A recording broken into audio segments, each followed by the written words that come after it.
The next thing, remove the constant stimulation in your external environment that reminds you of who you think you are as a personality.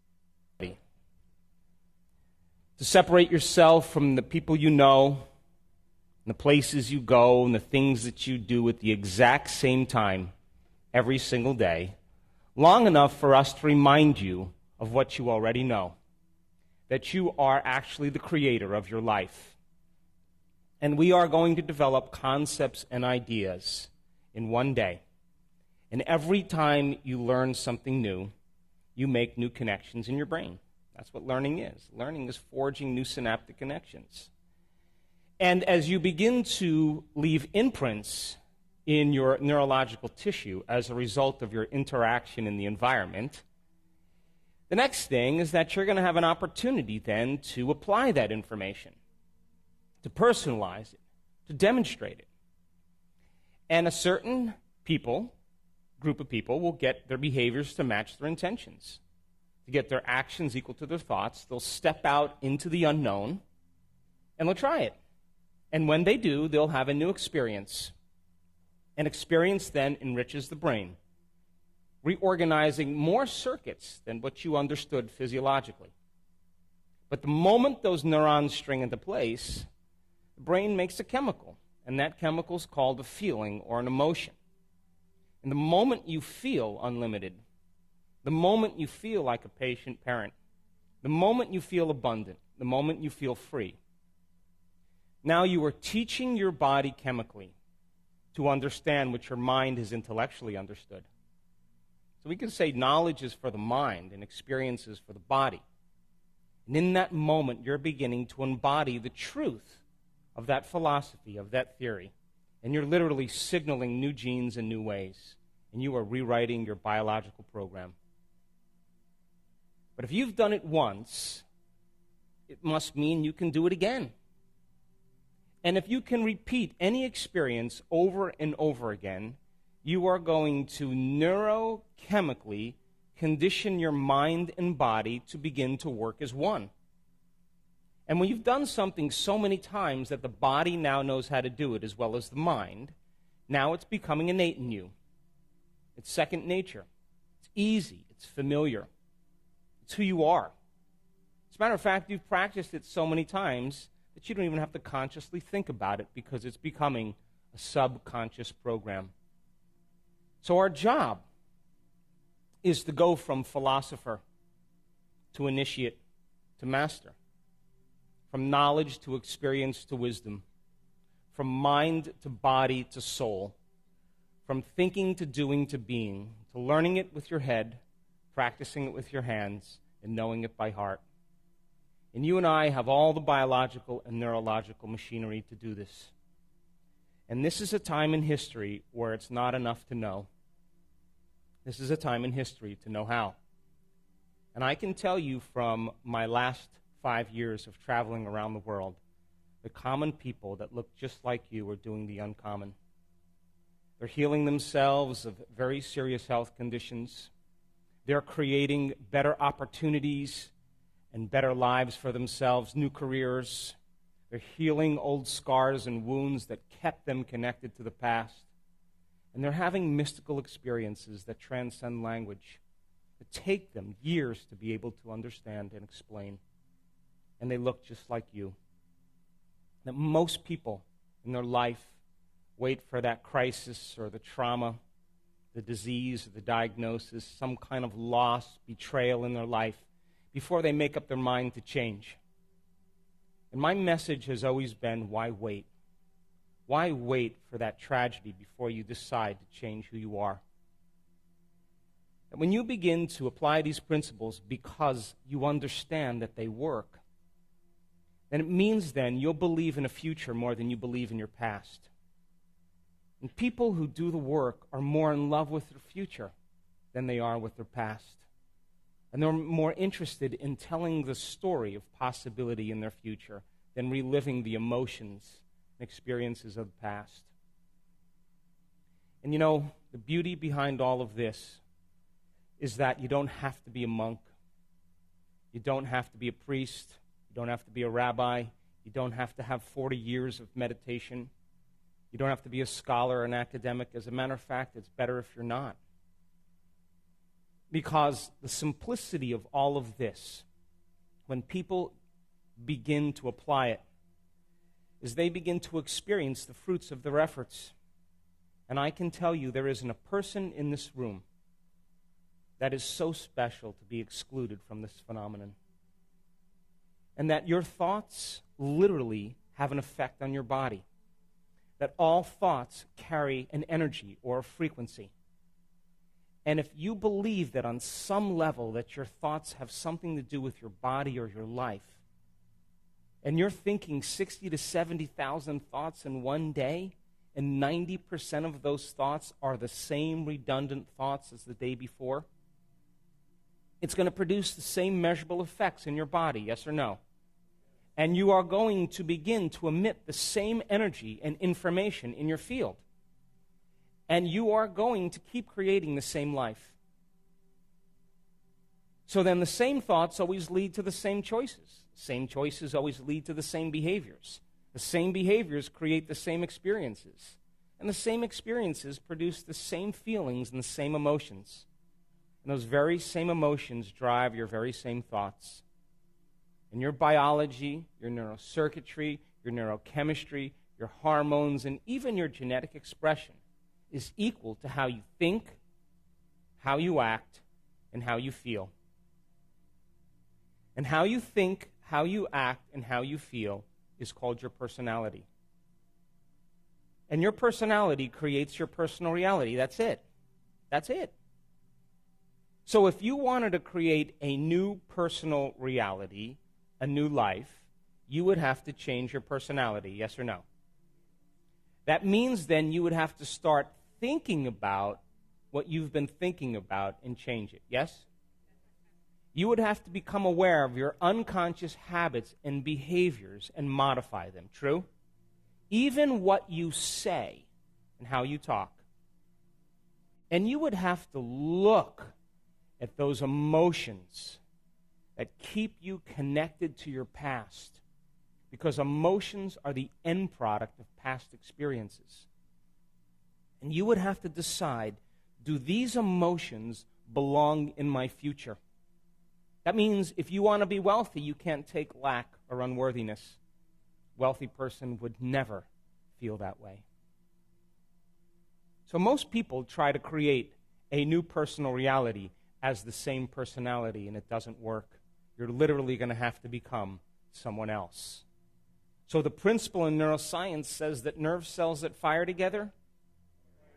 So if you keep thinking the same thoughts, making the same choices, demonstrating the same behaviors, create the same experiences that stamp the same networks of neurons into the same patterns, all for the familiar feeling called you, then wouldn't you agree then, if you've done that over and over again, firing and wiring, emotionally conditioning and signaling the body in the same way into the past? If you did that, I don't know, let's be conservative, 25 years, would you agree then you would begin to hardwire your brain into a very finite signature? Yes? And that finite signature is called your identity. And it's a fact that by the time we're 35 years old, we become memorized to a set of automatic programs, behaviors, beliefs, perceptions, emotional reactions that function subconsciously. So then the first process of change then would become conscious of your unconscious thoughts, yes or no?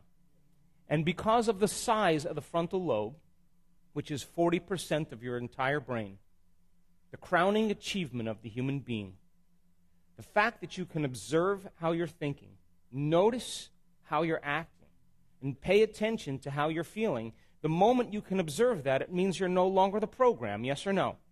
You're the consciousness observing the program, and you're beginning to objectify your subjective self.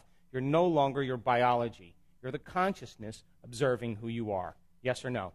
Yes. So then the word meditation then literally means to become familiar with. That's what it means. That's the symbol. So then if you begin to become familiar with how you've been thinking, and you're so conscious of those unconscious thoughts like, I can't, what's wrong with me, it's too hard, I'll never change, I'll never make it, I'm too tired, nobody loves me. Those are the thoughts that are slipping by your analytical mind unchecked and beginning to program your autonomic nervous system into the same destiny. The moment you become aware of what comes out of your mouth and how you act, whether you blame or complain or make excuses for yourself or judge other people, the moment you become aware of that, if you're so familiar with that program, would you agree the more conscious you are of that unconscious habit, less likely you're to go unconscious? Yes or no? And it would take an act of will to stay present and aware. Yes or no? And if you're becoming so familiar with the emotions that you've been living by every day for the last 20 years, that you didn't even know that you were guilty because it just felt like you. And it was so comfortable suffering that you felt really good to feel bad. But you didn't know that because that's just how you've been feeling. Yes or no? And then all of a sudden you become conscious. Oh my God, what have I been doing? The moment you become aware of that, then, it means then you're less likely to lower your energy and your emotional state during your day because you would become conscious of it. Yes or no? And what if, then, you decided, what thoughts do I want to put my attention behind? Let me review them, how a great person would think. What would be the internal dialogue they would have? And you began to fire and wire those circuits in your brain. And if you did that a few times, you would begin to install some circuits in your brain, yes or no? And if you kept thinking that way, firing and wiring, the hardware would become a software program, yes or no? And who knows? In your waking day, you may start thinking like a great person because the circuits are there, yes or no? Yes. And if you said, I'm going to master this day, one lifetime, how would an unlimited person live today? And you began to rehearse in your mind who you were going to be before you opened your eyes. The act of rehearsing mentally, when you're truly present, your brain does not know the difference between what's going on out there and what's going on in here. And all of a sudden, you begin to install more circuits in your brain, priming it. All of a sudden, installing those circuits so that you have the hardware in place to act like that person, yes or no? Come on.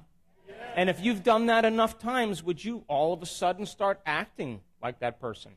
Yes. In your waking day, because you've primed your brain instead of to be a record of the past, that now it's becoming a map to the future. Yes or no? And then what if you said, now this is, to me, greatness. Can I teach my body emotionally what my future is going to feel like before it's made manifest? Now, this is the challenge, because we've studied this so much. Most people wait for their wealth to feel abundant and worthy. They wait for their success to feel empowerment. They wait for the healing to feel gratitude and wholeness. They wait for their new relationship to feel love. Or they wait for the mystical moment to occur to feel awe. That means, then, we're victims to our environment. We're waiting for something outside of us to change how we feel inside of us. And the moment we feel better inside of us, we pay attention to whoever or whatever caused it. And that event, in and of itself, is called a memory. That's Newtonian physics, cause and effect. In other words, people are in lack, or they're empty, or they're suffering. They're waiting for some external exogenous condition to change how they feel. And what happens if it doesn't happen? They spend the rest of their life fighting for it, trying to controlling it, manipulating it, trying to make it happen because they're separate from possibility. But don't you know that the moment you start feeling wholeness, your healing begins. The moment you start feeling worthy and abundant, you're walking towards a future called wealth. The moment you're empowered by a vision, and every single day you're living in that energy, you are going to tune into a new future. And synchronicities and serendipities are going to begin to happen all around you. The moment you're in love with yourself and you're in love with life, you're going to magnetize an equal. And the moment you're in awe of knowledge and information, you're going to have a mystical experience. And that's causing an effect. And so then, if science tells us that the environment signals the gene, are you with me? And all genes make proteins. And proteins are responsible for the structure and the function of your body. And genes are like Christmas tree lights. They turn on and off all the time, and we've measured this. Would you agree then that if an experience in your environment produces an emotion, and science tells us it's the environment that signals the gene, when you begin to experience the emotion ahead of the environmental experience, you're signaling the gene to begin to make new proteins to prepare the body for that future experience. Are you with me? Yeah. Now you're in alignment biologically with the destiny, neurologically, chemically, hormonally. And all of a sudden now, this is the beauty. If you're able to then maintain that state of mind and body, where there's physical evidence in your brain and body to look like the experience has already occurred because you're doing the work, then the magic starts to happen in your life, and it comes out of nowhere. Those coincidences, those opportunities that begin to unfold are unfolding because you're no longer living in the known. You're living in the unknown. Are you with me still? And I'm telling you, you're more alive and at your best when you're in the unknown than when you're in the known. Are you still with me? So then, if the brain is a record of the past, it's an artifact of everything you've learned and experienced to this moment. Would you agree then, if you're not being defined by a vision of the future every single day, you're left with the old circuits of the past? Yes or no? And if you are living by the memories of the past and you're not installing any circuits into the future, then you're going to be predictable in your life. Yes or no?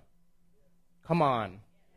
And if feelings and emotions are the end product of past experiences, and you remember experiences better because you remember how they feel, the moment you wake up in the morning and you say, let me see, let me think about my problems. Oh, now I'm starting to feel a little bit more like myself. Wait, let me grab my cell phone and let me check my WhatsApp and my texts and my emails and my Facebook. And Jennifer's eating carbohydrates. Did you see that? Oh, my God. And my high school boyfriend is looking for me.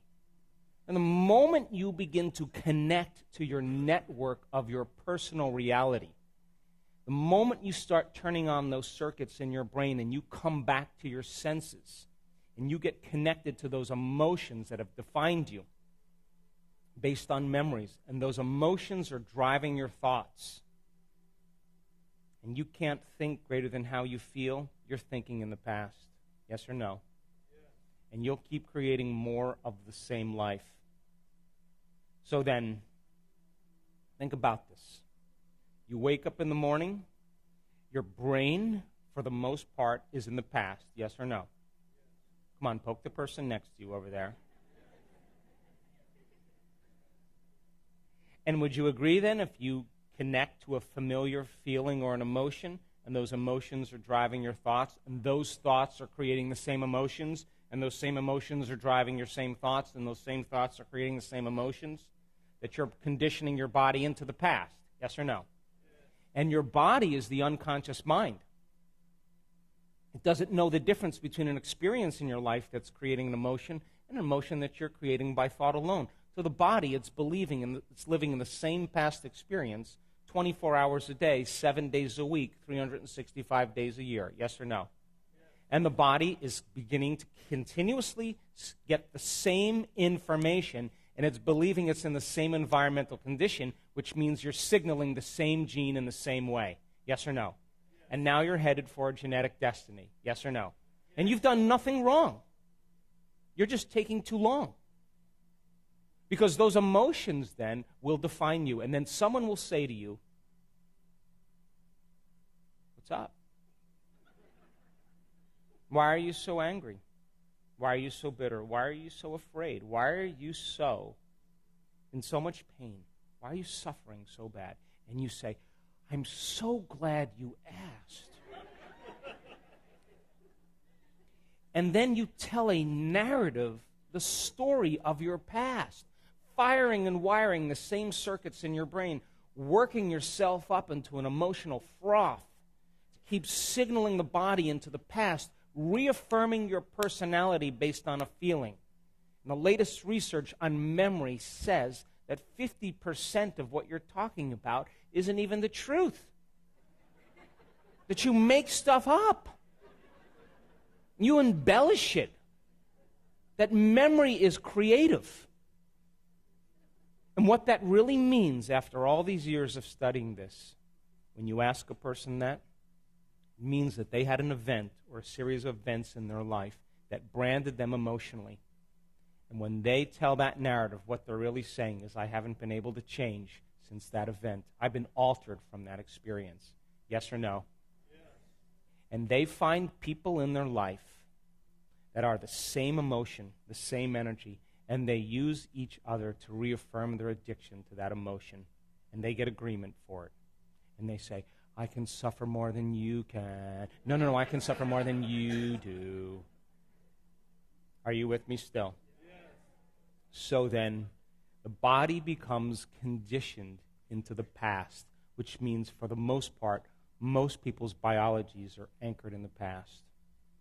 And if how you think and how you feel creates your state of being, and you're thinking the same thoughts that are creating the same feelings and same emotions, and those emotions are influencing your thoughts, would you agree then you're signaling that same gene over and over again? And if genes are responsible for the structure and the function of the body, and you keep selecting and instructing the same gene, you're going to wear that gene out. Yes or no? Yes. Just like gears in your car. Taking a fax of a fax of a fax of a fax, or a copy of a copy of a copy, sooner or later it's going to lose its detail. Yes or no? And that's exactly what happens to the body. The body begins to break down because those proteins are responsible for your physiology, for your structure. So then if immune cells make immune proteins, and you're living in fear every single day, you're living in anger and resentment and impatience every single day, then you're signaling the same gene in the same way. Yes or no? And if you keep doing that for a period of time, sooner or later you're going to program that gene, and all of a sudden the body's going to get unhealthy. Yes or no? And look, people say, "Well, I did my meditation 3 days and nothing happened."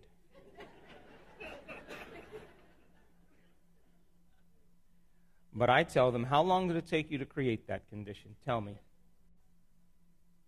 So then if meditation means to become familiar with, you got to become more familiar with the thoughts, behaviors, and emotions of your future than familiar with the thoughts and behaviors and emotions of your past. Yes or no? Yes. So then if you keep firing and wiring the same circuits in your brain, installing the circuits, the hardware becomes a software program, and it gets easier to think in unlimited ways. It gets easier to act like a wealthy person. It becomes easier then to cultivate the emotions of your future instead of the emotions of your past. And our students, people in this work, some of them have had horrific pasts. They've been abused, they've been traumatized, they have had very difficult conditions, and they stopped telling the story of their past. They started telling the story of their future, and they started believing more in that in their past. When people come up to me and they vomit all over me about their past, I don't have a problem with that. I know that it's natural to do that. But I always ask them, listen to me, If you can't overcome that past in some way and you're feeling those emotions, you'll only talk about your past when you're feeling those emotions, because those emotions bring you back to your past. Yes or no? Come on. Yes. But if you're having a great life, you never talk about your past anymore because you're no longer emotionally bound to it. Yes or no? Yes. So then the moment you start feeling emotional, hint, you're back in your past. Yes or no? So now reason this with me. Great experiments have been done on the fact that we emit light and information, that you are an electromagnetic being, that you are emitting energy and information. And all that energy is carrying a message. And if you're living every single day in the same energy, then your life should not change in any way. Yes or no? Come on. Yes. Come on, stay with me. Did the gene thing throw you off? So think about this. When you are living in fear, when you're living in anger, when you're living in resentment, you're living in survival, because those emotions signal the stress response. Yes or no? Yes. And when you turn on that stress response, you are going to draw from this invisible field of vital energy around your body, that light and that information, and you're going to turn it into chemistry. And you're going to diminish your very field around your body. Yes or no? Yes. So then, when you perceive a threat, when you see a circumstance in your environment that is unpredictable or unknown, the moment you perceive that, you activate that fight or flight nervous system, the sympathetic nervous system. And you're going to mobilize enormous amounts of energy to prepare yourself for that danger in your outer world. Yes or no? And you can do that on the short term because that's survival. But when the event is over, the body rests, parasympathetic nervous system turns back on, long-term building projects start to occur, you're starting to heal. And all organisms can tolerate short-term stress. But what if it's not a predator? What if it's your coworker? What if it's your boss? What if it's your sister-in-law? Because of some past experience, you're perceiving that condition in your environment based on your past, and you're turning on the same stress response as if you were being chased by a predator. Yes or no? And you keep going back into that environmental condition, and you knee-jerk in the same way, and you keep producing those same chemicals over and over again, same chemicals over and over again. Stress chemicals downregulate genes to create disease. It's a fact. Are you with me still? So then, if you're doing that for an extended period of time, and all of a sudden now you become addicted to the very rush of chemistry, it gives the brain and body a rush of energy, would you agree then, if you keep doing that over and over again like an addict, you need to feel angry. You need to feel lack. You need to feel unworthy because it reaffirms the emotional state. Are you still with me? Now, it gets a little bit weird here because we got a big frontal lobe. And you can just call up a memory from the past. The moment you call up the memory from the past, your body's in the past physiologically and emotionally. And you can begin to worry about the worst thing that could happen in your life. Out of the infinite potentials in the quantum field, you're going to select the worst case scenario. And you're going to begin to get ready for that event. And you are going to begin to change your emotional state in preparation for the worst thing that could happen. Because in survival, if you prepare for the worst, you have better chances of surviving. Are you with me still? Now, I would call that a limited imagination. Yes or no? But in survival, though, when you're in stress, then, if you prepare for the worst and it doesn't happen and something less happens, you have a better chance of living. And this is the primitive survival gene that begins to become activated. And people spend their entire life doing this. And all they're doing is marrying a clear intention, a vision of their future, which is a very limited point of view, and embracing it with a familiar emotion of the past. And they're expecting their past to be their future. And if how you think and how you feel creates your state of being, that person's past is going to be their future. Are you with me still? So then, reason this with me. If you can turn on the stress response just by thought alone, and the hormones of stress give the brain and body a rush of energy, and people become conditioned or addicted like junkies to those emotions, then would you agree with me then? If you can turn on that stress response just by thought alone, that you can become addicted to your own thoughts. Yes or no?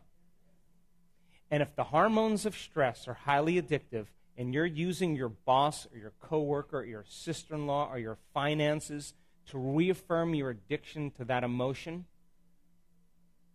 is it possible you become addicted to the life you don't even like? Yes or no? And this is why change is so hard.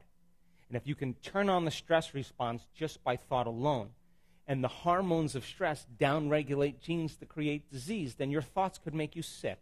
Yes or no? So, okay, let's go out on a limb here. If your thoughts could make you sick, is it possible that your thoughts could make you well? Okay. So then that means then that you would have to start a process of no longer drawing from this invisible field of vital energy and turning it into chemistry and diminishing your own light field. When you do that over time in chronic stress, and you keep drawing from this invisible field of energy and turning it into chemistry, you have no light field. Yes or no?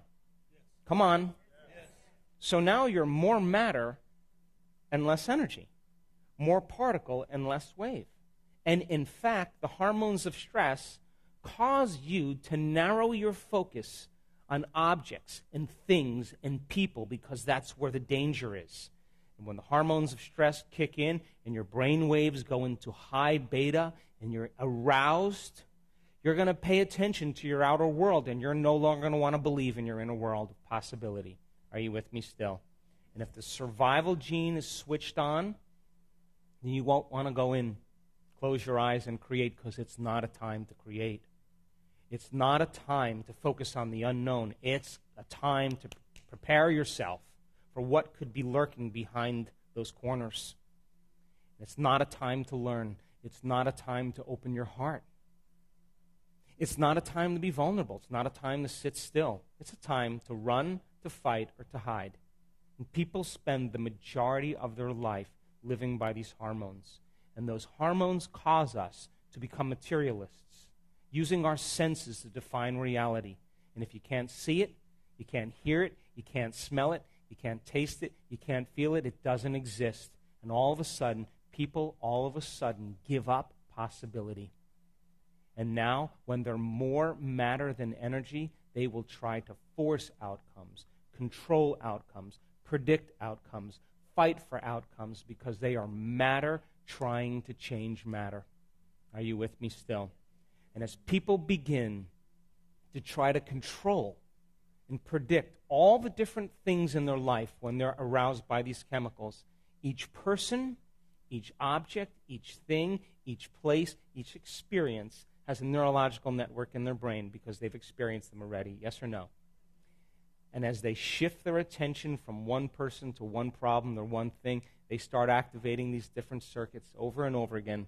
And all of a sudden, if you measure that in the brain gets highly incoherent. It's a house divided against itself. When your brain is incoherent, you're incoherent. And when your brain isn't working right, you're not working right. And at the exact same time, when this vital energy is being drawn and turned into chemistry, the heart, the center of oneness, the center of wholeness, your first step to divinity right here, the bridge, your connection to the unified field, it loses its energy, and all of a sudden it starts to beat very incoherently. The emotions of resentment and impatience and hatred and violence cause the heart all of a sudden to no longer be in balance. And all of a sudden we no longer trust our heart. What we want to do is protect ourselves from everyone and everything in our life, and we no longer trust.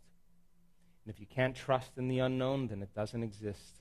And people understand when they're living by the hormones of stress unconsciously to run from the unknown. Because the unknown you can't predict, and it's being in that state of the unknown and not being able to predict your future that actually creates the stress response. So nobody takes a chance in possibility. And everybody's waiting for everybody to do it. Are you with me still? When you narrow your focus on matter and on objects and things and people, you're focusing on the particle in quantum physics, and you're eliminating the wave of possibility. And where you place your attention is where you place your energy. And if all of your attention is on matter, then energy doesn't exist from you, and you will feel separate from the field. You will live in lack. And you will say, I feel empty, and I need that thing to make me feel better. And once I get that thing, I'm going to experience the emotion of it, and when I get it, then it's going to make me feel better. But when the novelty wears off, here comes the emptiness again. So then you say, I'm in lack again. I need one of those. So then you got to go to work, and you got to drag your body through space. And when you drag your body through space, you experience time.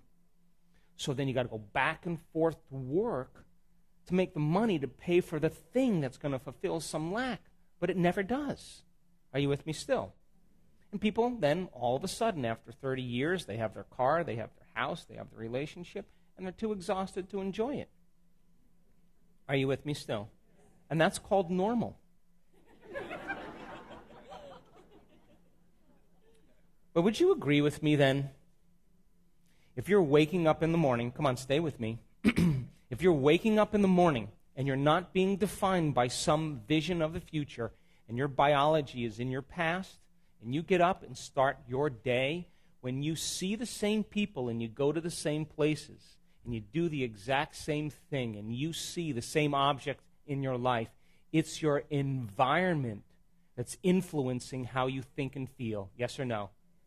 And you will be thinking and feeling in the past because your biology is in the past. Yes or no? Come on.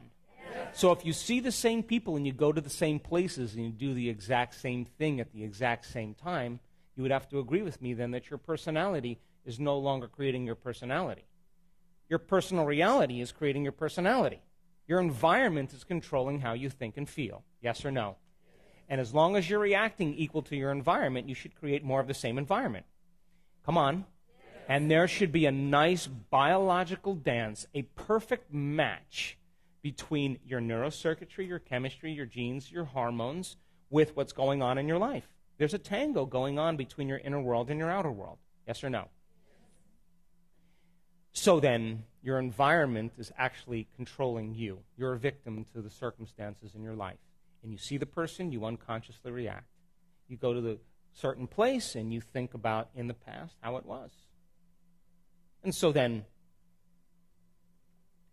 if how you think and how you feel creates your state of being, and you keep thinking the same thought that keeps producing the same emotion, that same emotion is influencing how you're thinking, you're hardwiring your brain and conditioning your body emotionally into the past. Yes? And if you do that enough times, thinking and feeling in the same way, the body becomes the mind of that emotion. Now the servant has become the master, and the body's running the show. Yes or no? And so then if the body then has become the mind of that emotion, then to change then would be becoming greater than your body. Yes or no? And if your environment has that much influence on how you're thinking and feeling, then to change then is to be greater than your environment. Yes or no? And if you're waking up every single morning, coming back to your senses, looking at the person next to you saying, oh my God, who is that? How did I get here? Jeez. Wait, let me think of all my problems. Okay, I'm starting to feel like myself. Let me get my cell phone. Let me check. Okay, now I'm feeling like myself. And then you get up and you go through the same routine behaviors in your habitat. You have the vision of the toilet, and the next thing you know, you're in front of the toilet. Then while you're on the toilet, you have the vision of the coffee maker, and there you are, you're in front of the coffee maker. And then while you're drinking your coffee, you have the vision of the shower, and there you are in the shower. And while you're in the shower, you get super creative about the clothes you're going to wear, and next thing you know, you're dressed. And your body is always following your mind, but it's following it to the known. Are you with me still? And let's just say you drive to work the same way and see the same people and go to the same grocery store and buy the same food and watch the same television shows. And then you get in front of the mirror at night and you put your lotions and potions and creams on and floss the same way and brush your teeth. And you go to bed and you wake up in the morning and you're doing the same exact thing. Yes or no? Would you agree then we can take your past and lift it up and set it on your future? Yes or no? Now, that's karma. That's it. That's karma right there. And so then if you've done that enough times, a habit is a redundant set of automatic, unconscious thoughts, behaviors, and emotions that's acquired through frequent repetition. A habit is when you've done something so many times, your body now knows how to do it better than your mind. Are you with me still? So if you wake up in the morning and you're doing that, would you agree then your body's on autopilot? And it's dragging you into a predictable future based on what you did in the past. And you're unconscious. Yes or no? And I assert that when you are not in the present moment, you're running a program. So don't take anything personally from somebody, because they're just running a program as well. Are you with me still? So then, think about this. Would you agree then that if you are going to heal your body by thought alone, to create some new experience in your environment by thought alone, to create some new future that's no longer your past by thought alone, then you would have to become thought alone. Yes or no? Come on. So then would you agree then if your environment is so strong in conditioning you into the past, would you agree then maybe it'd be a good idea to sit down at the beginning of your day, close your eyes, and disconnect from your external environment? Yes or no? So then if you're seeing less things in your external environment because you've closed your eyes, all of a sudden now, your environment isn't going to control how you think and feel. Yes or no? And what if you were to play soft music in the background or put earplugs in and diminish more sensory information coming in from the environment? Would you agree you'd start putting more attention on your inner world instead of on your outer world? And what if you said to your body, hey, sit right here and stay right here. Don't you get up yet until I tell you it's time to get up. And your body is going to buck and kick like an unbridled stallion. I'm busy. I got a lot to do. I got emails to check. I got meetings to go to. Because you programmed it that way, yes or no? And every time you say to the body, stay, are you telling it it's no longer the mind, that you're the mind? Yes or no? And now the will is becoming greater than the program. Yes or no? And all of a sudden, if you became conscious that you were angry or emotional or suffering, and you became aware that that emotion was keeping you into the past and driving your brain into high beta, and you became aware of it, and then you settled your body back down into the present moment, and you kept taking it out of the past, sooner or later the animal is going to surrender. Yes or no? And when it does, you are going to liberate energy. You are going to go from particle to wave, from matter to energy. And when that happens now, all of a sudden, you start feeling a little bit more joy, and energy starts to move right there. Are you with me still?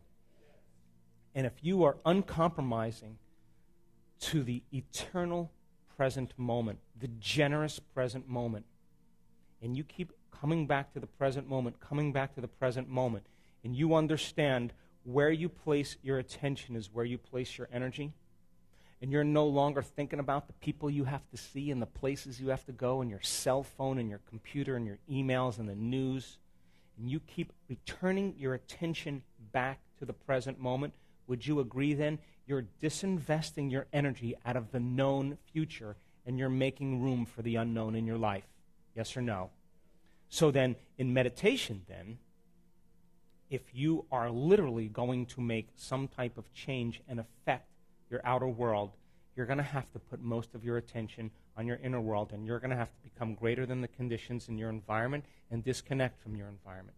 You're going to have to sit your body down and overcome your body, and you're going to have to transcend time. Are you with me still?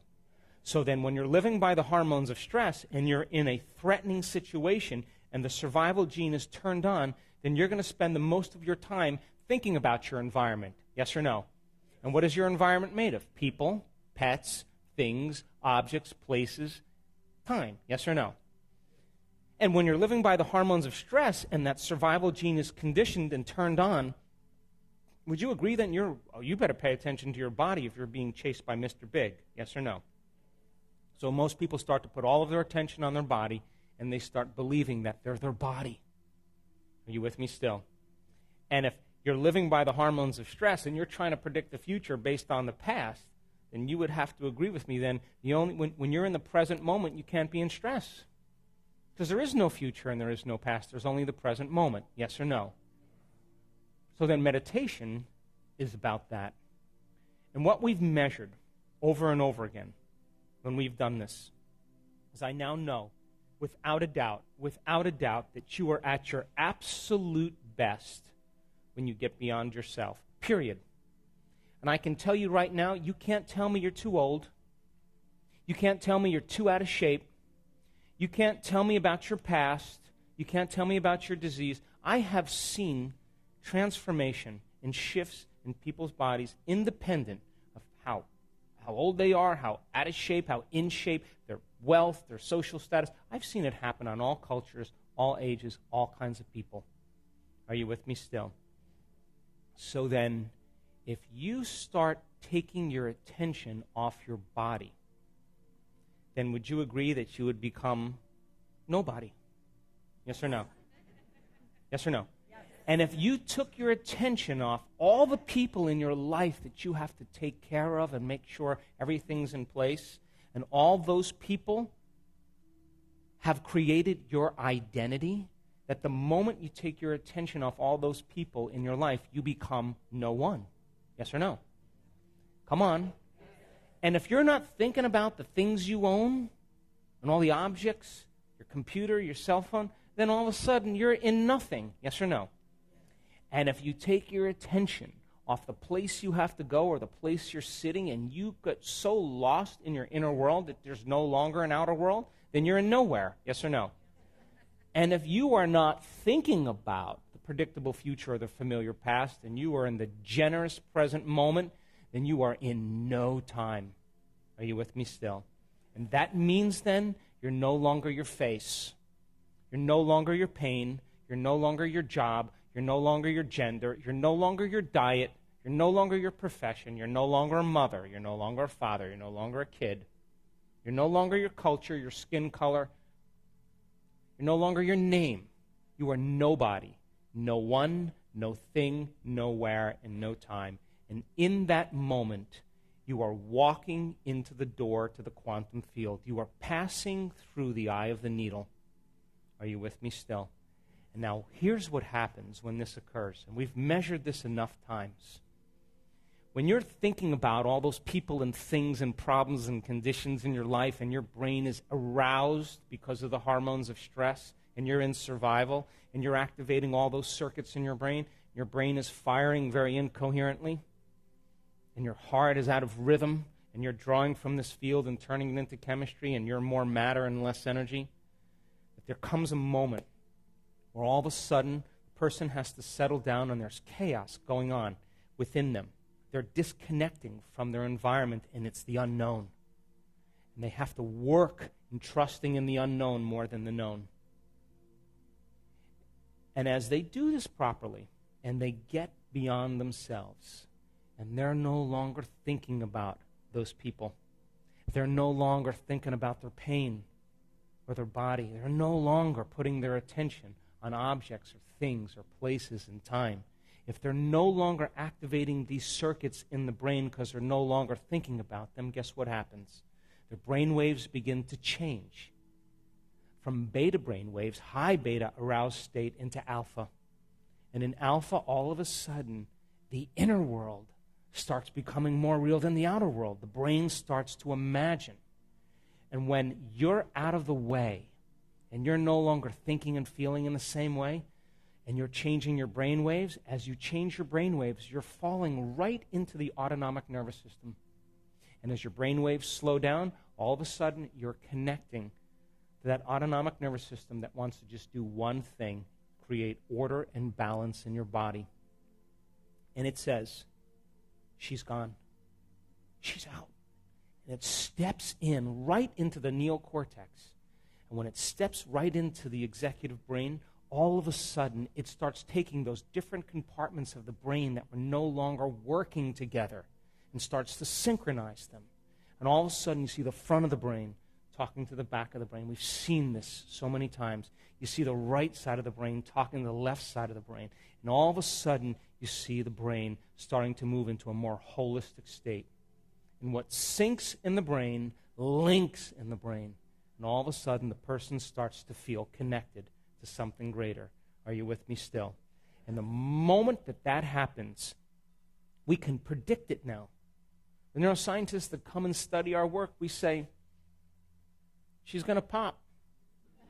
What do you mean? Just watch. She's going to pop. And all of a sudden, the brain starts working together.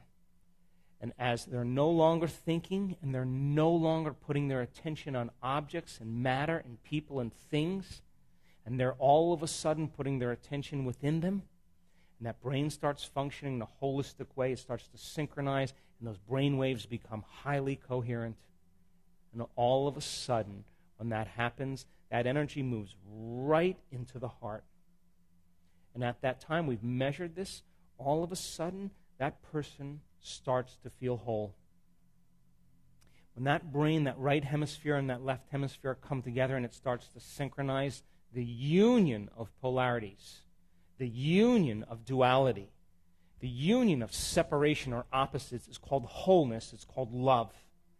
And the moment those two hemispheres come together, that energy breaks right into the heart, and the person's heart goes into super coherence.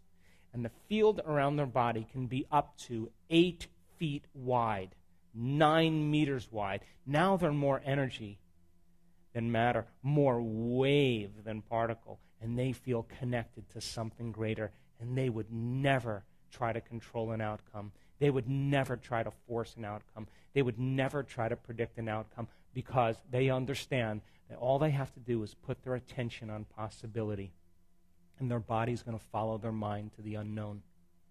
It's so amazing when this happens. You can see the person's heart go into coherence. You can see their brain go into coherence, and you can walk around while they're in the meditation. You can look at them like this, and there are tears of joy rolling down their face. They are being baptized by the divine. They are connected to the unified field. And the unified field is that quantum field that governs all the laws of nature. And when that occurs, they feel so whole and so in love with life and so in love with themselves, it's impossible to want. How can you want when you feel whole? You feel like you have everything. And that's the moment the magic happens over and over again. And there is a biological, neurological, genetic upgrade in that person when they connect to the unified field. And when you connect to the unified field, you will go from somebody to nobody to everybody. From someone to no one to everyone.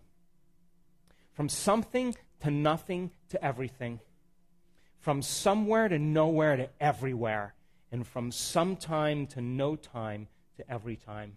Isn't that the quantum field?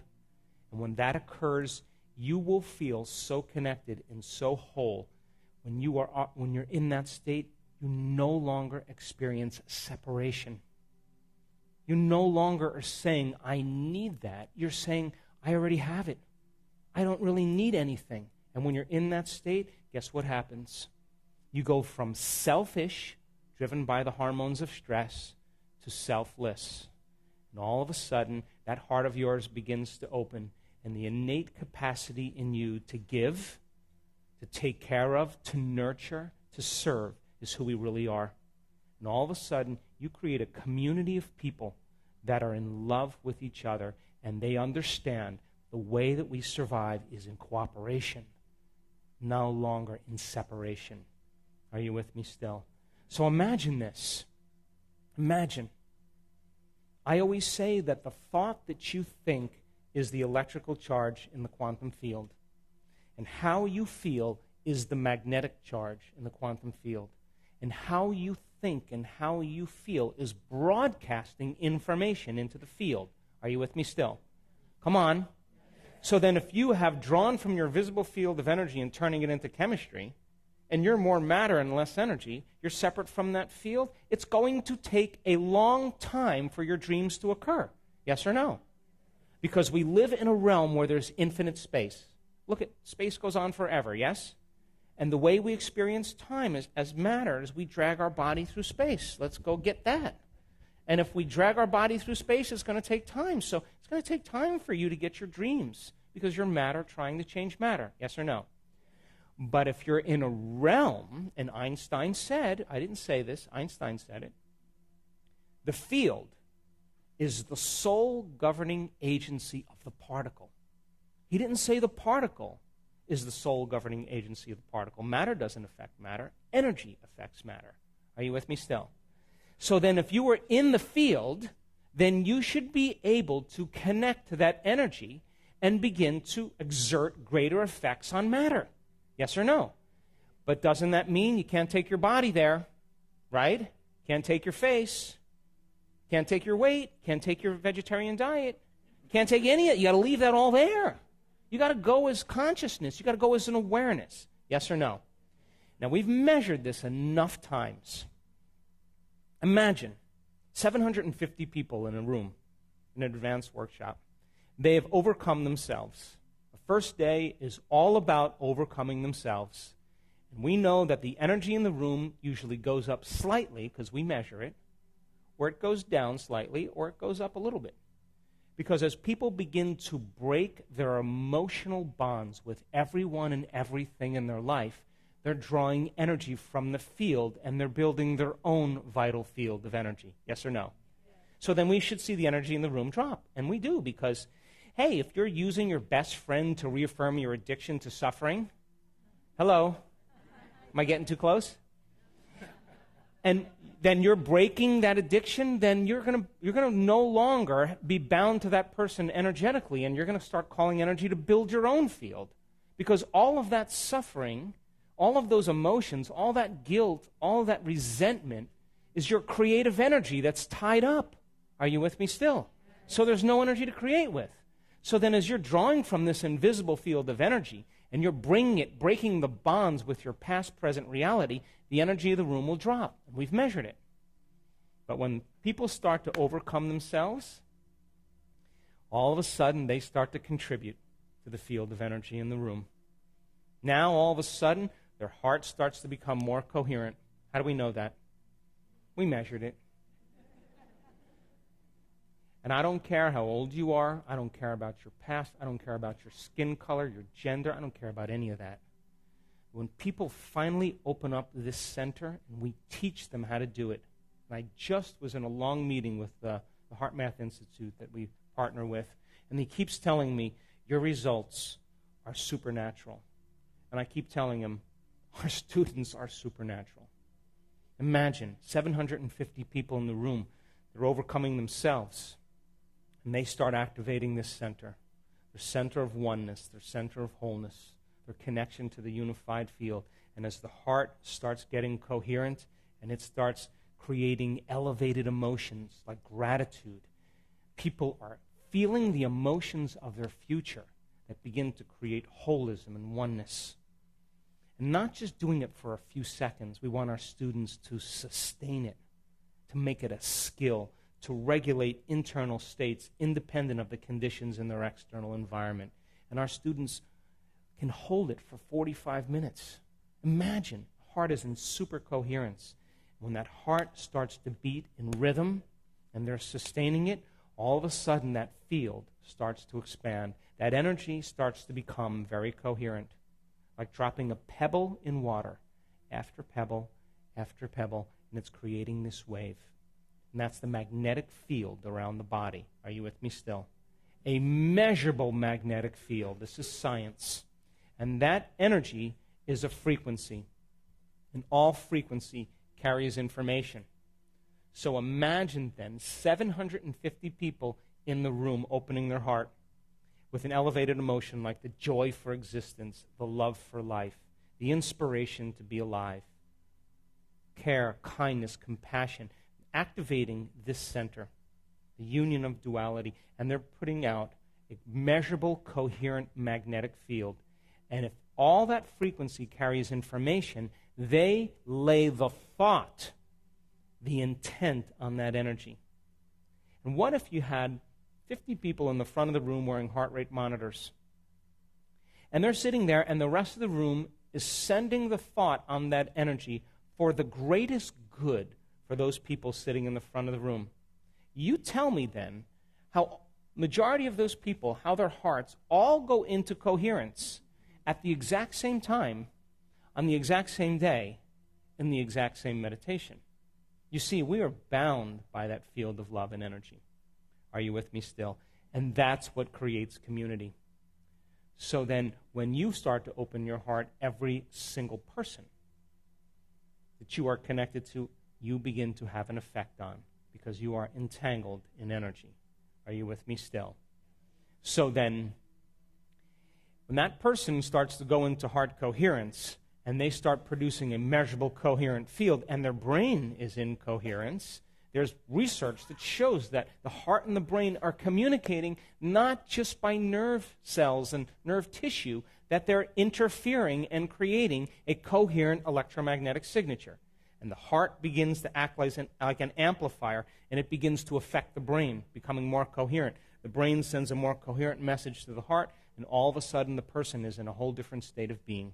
And that state of being is what I call the natural state of being. That's who we really are when we're not separate, when we're not warring, when we're not deceiving, when we're not competing, when we're not prejudiced, when we're not living in fear and hostility. Creates separation. That's who we innately are. Are you with me still? So then, if your energy becomes coherent, and the person next to you's energy is coherent, and those two energy fields come together, and they start interacting, and they start interfering, they're going to create a bigger amplitude, a bigger wave. Yes or no? And the bigger the amplitude, the higher the energy. Yes or no? And then the higher the energy, then the more energy we should see in the room. Yes or no?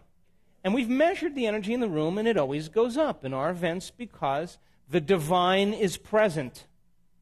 And the person then becomes more energy than matter, more wave than particle. And now, we used to see, years ago, small changes in our events.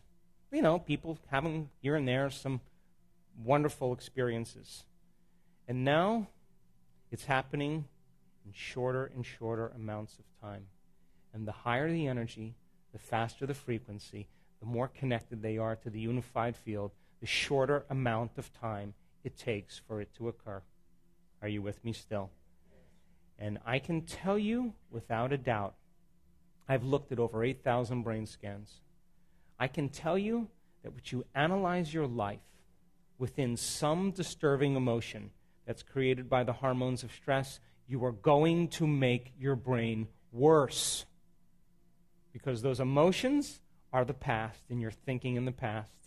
And if you're aroused by those stress hormones, you're going to drive it further and further into high beta. We've seen it over and over again. I can tell you without a doubt that your brain doesn't change your brain. I can tell you that the program doesn't change the program. The ego doesn't change the ego. The personality takes a long time to change the personality. It's only when you become pure consciousness. That's the moment you have an effect on matter. Are you with me still? And imagine then, we've seen this now, when a person truly connects to that unified field, and we can predict now almost when it's going to happen, if their brain is being measured, would you agree then you should see higher energy in the brain? Yes or no? So then when a person, listen to this, is connecting to that unified field where all possibilities exist and they no longer feel separate from their dreams, they feel connected to their dreams, all they have to do is put their attention and their awareness on what already exists. Yes or no? Come on, that bounced off some of you. Poke the person next to you, please. So if you're in a field where all possibilities exist, and you feel connected to everyone, everything, everywhere, every place, every time, then you don't have to try to create anything. All you have to do is pick it. Yes or no? Put your observation on it. Experience it. Become aware of it. So then imagine students, and And I've labored for 3 years, almost 4 years, to have our students be able to sit in a meditation for an extended period of time and get beyond their bodies. And now our students, our advanced students, they can sit for as long as they want to sit. They know how to do it. They can change their brain waves in 4 seconds, 5 seconds, 9 seconds, 12 seconds. It's not like, hey, I'm getting to the quantum field before you. It's not like that. It's more like a skill, yes or no? And imagine, we had all these wonderful, wonderful elders in our event in Tampa just a few months ago.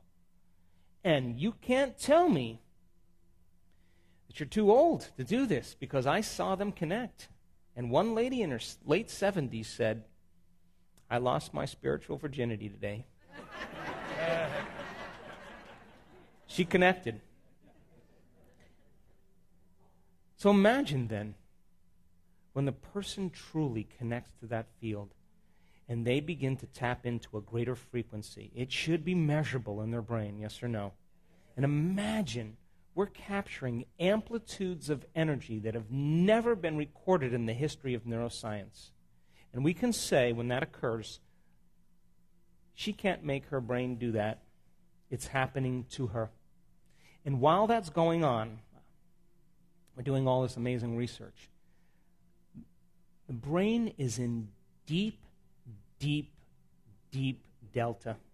That person, their body is sound asleep and their mind is turned way on. They are way in that autonomic nervous system. And when that occurs, they all of a sudden connect to a greater frequency. And all of a sudden we see these amplitudes of energy. It looks like a snowstorm on the EEG, on the brain scan. And I know that person is having a full-on sensory experience without their senses. They are having an inward experience that's greater than their trauma, their betrayal, their shock, their diagnosis, their fear. Whatever's happening between their ears is more real than anything that's happened in their external environment. Now think about this. If you're having a full-on sensory experience without your senses, what would happen right now if your senses were amplified by 30%? What if everything you were seeing, smelling, hearing, tasting, feeling, what if your senses were amplified by 25% right now? Would your awareness of reality be amplified by 25 or 30%? Yes or no? And if your awareness is amplified, then your consciousness is amplified. Yes or no? And you can't have consciousness without energy. They're married. So the energy of the brain goes up. And then the next thing you know, the inward experience rewires the brain in an instant. And it sends a new emotional signal, but it's not emotional. Emotions like fear and guilt and shame, they're slow energy. It's an elevated energy. It's not emotional, it's energetic. They're getting an electrical charge in their body. And they'll say, I was baptized in light. Light filled my entire body. And that is the moment they're getting a new emotional signal to the body. And the receptor sites on the outside of the cells are 100 times more sensitive to frequency and to energy than they are to chemistry. And in 1 second, that person is transformed. And that's what's happening now in our work. Are you with me still? So, I don't really want to argue quantum superimposition any longer. I don't want to talk about theory any longer, because my heroes, the people that I want to be with, are people just like you. That I don't care about keynote lectures or conferences. I'm bored with them. I've outgrew them. I want to be with doers. Imagine, we were in Italy just a few months ago running an advanced workshop. I have a whole new team of neuroscientists that we're working with. And I was trying to get to these guys. They're physicians and researchers, and I'm trying to get to them to show them some of the crazy stuff, to prepare them. Like, get ready, this is going to get wild. And they're busy doing all their brain mapping and get everything organized, and we're going to meet for lunch, and I get to lunch early, and then I have to go, and then I'm leaving, and they're coming in. In 3 days, we're doing this. I'm going to get to you guys. And then after like 3 days, I'm like, nothing like an experience to cause a long-term memory. I thought, the hell with it. Let them just have the experience, So, second day, Friday afternoon, I'm introducing a new meditation, and we have a room of 600 plus people, and I'm on the stage, and I'm leading the meditation, and all of a sudden, I see all this commotion going in the back there, and they're screaming and yelling, and my staff comes up, you better get back there, So I go out the back here, and I go along the hallway, and I come in the back, and this is what they're saying, okay? There's a woman sitting in the middle of this meditation, and she's lit up. And when I mean lit up, she's having an experience. And the brain scientists are watching the screen, and they're saying she's having a massive seizure. Now, they've never seen anything like this before. Here's the humor in the situation. The woman who's sitting in the meditation is a physician from London. Are you with me? And she is connecting to the unified field, and she's getting an upgrade. And she is on the fringe of this incredible, loving intelligence, this intelligent love, and it begins to consume her, because that's what the quantum field is. It's intelligent love. And she made up her mind. This is what she said before she started that discipline. She said, I have to prove to myself that this is possible, so I'm going to do it for everybody in this room. I'm not going to do it for me. I'm going to do it for everybody in this room. I got to get beyond my analytical mind because I have very, very rigid training. You with me? So here she goes. She gives it everything she has. She surrenders. She trusts in the unknown. She becomes nobody, no one, no thing, nowhere, and no time. And then I say, you're in that infinite field of information. Just because you can't see something, it doesn't mean it doesn't exist. Put your awareness on that field. Pay attention to it. Surrender to it. Feel it. Experience it moment after moment and become more aware of it. So then if you put your awareness on your nose, it exists, yes? But if you don't have your awareness on it, it doesn't exist. Yes or no? Come on. So then if you don't have any awareness on the quantum field, it doesn't exist for you. Yes or no? Until you put your awareness on it. So I'm asking them to unfold deeper into the unified field and experience it. Put your awareness on it moment after moment, and certain people start to connect to that energy, that coherent energy. And all of a sudden, in 1 second, her entire brain goes into gamma. Not just regular gamma, which is superconsciousness. We're talking about lots of high energy gamma. It looks like, crazy stuff, and the scientists are yelling back there, and I come back, and they're going, I'm going to see you, I'm going to see you. I go like this, shh, shh, shh, shh, shh. Put my hand on her, I go, quiet. And she's back there listening to them say she's having a seizure. Now, she's a physician, and she's saying, oh, this is not a seizure. She's not saying that. She has to decide, do I listen to that or do I keep going? And she just said, I'm going. And so she surrenders into this experience, and she's sustaining this high level of gamma, coherent gamma, super consciousness. All of her awareness is on her inner world. In other words, she is aroused. Her sympathetic nervous system has switched on, and instead of switching on like being chased by a predator, instead of that energy being drawn from the field, the sympathetic nervous system is switching on, and it's taking all that energy stored in the body, and it's driving it up to the brain. And when it goes on, all of a sudden the brain goes into gamma, and she's aroused from the inner experience. Are you with me? But it's not from a predator or from a danger. It's from the divine. And now she is in gamma. So I say to the scientist, shut up. Let her have the experience. Don't bother her. And get back here with that brain scan afterwards. So we have the break. They come back there, and they're all sweating, and they're freaked out. And, oh, my God, yeah. So they show me this sustained gamma. And then, my whole theory about the mystical is that energy has to reach the pineal gland. When the pineal gland gets activated, melatonin all of a sudden starts to produce derivatives, metabolites, that create the mystical experience. Chemicals that create a phospholuminescent energy in the brain, create hallucinations or vivid imagery, suppress the drives of the body, create antioxidants for healing, release chemicals like Valium that sedate the analytical mind. And the person's going to go mystical. They're going to go dimensional. And she went dimensional. And when we put up the three-dimensional imagery, the hologram of the brain, the entire pineal gland was on fire.